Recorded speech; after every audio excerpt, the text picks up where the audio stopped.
चुनाव की रणभेरी बजते ही अनेक नेताओं ने एक दूसरे पर आरोप प्रत्यारोप लगाना शुरू कर दिया है। चाहे वो कांग्रेस का जेजेपी पे हो, कांग्रेस का बीजेपी पे हो, या इनेलो का जेजेपी पे हो, या अन्य किसी दल का एक दूसरे पर आरोप प्रत्यारोप है। नेता एक दूसरे पर बढ़ चढ़कर आरोप प्रत्यारोप का कार्य कर रहे हैं।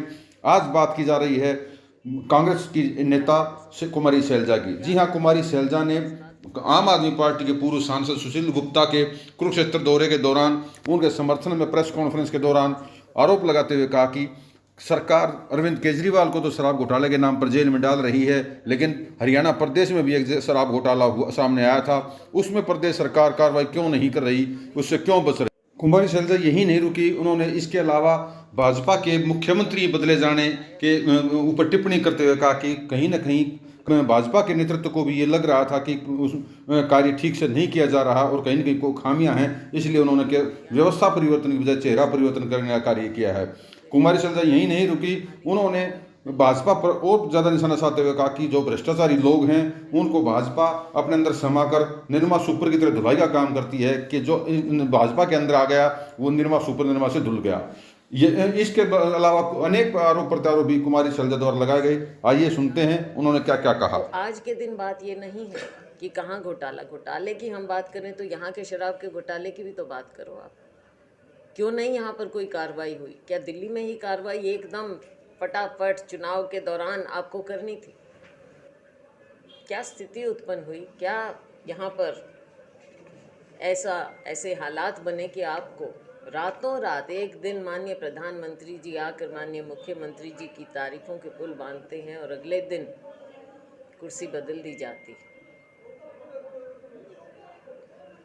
आप देखिए, इन बातों को समझिए।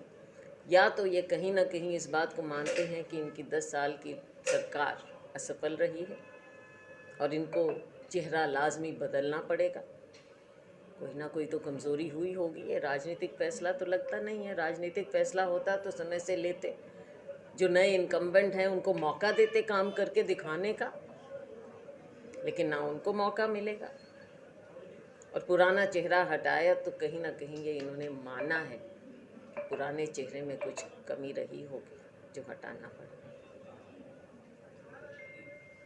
हरियाणा में किसान की बदहाली, गरीब की मजदूर की बदहाली, हमारा दलित वर्ग आज सबसे अपने आप को कमज़ोर असहाय महसूस कर रहा है। उसकी आवाज़ उठाने वाला कोई नहीं।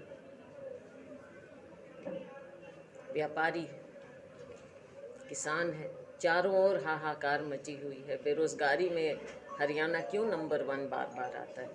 और जीटी रोड की हम बात करें, सत्ता यहाँ पर रही, 10 साल से रही। बेरोज़गारी यहाँ इतनी क्यों है? इतना पलायन यहाँ से युवाओं का क्यों हो रहा है? इस जीटी रोड पर किसानों पर क्यों लाठियाँ बरसती हैं सबसे ज़्यादा? इन बातों का जवाब तो मांगेगी, जनता मांगेगी।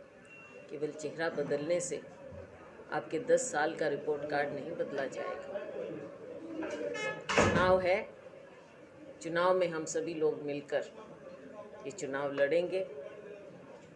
10 की 10 सीटों पर कांग्रेस का कार्यकर्ता पूरी मजबूती से ये लड़ाई लड़ेगा और हमें विश्वास है, लोकतंत्र में विश्वास है, कांग्रेस पार्टी की नीतियों में विश्वास है, अपने नेतृत्व पर विश्वास है, राहुल गांधी जी की मेहनत पर विश्वास है, खड़गे जी के अनुभव पर विश्वास है, सोनिया जी की रहनुमाई पर विश्वास है और सबसे ज़्यादा हमें अपने लोगों पर, जनता पर विश्वास है।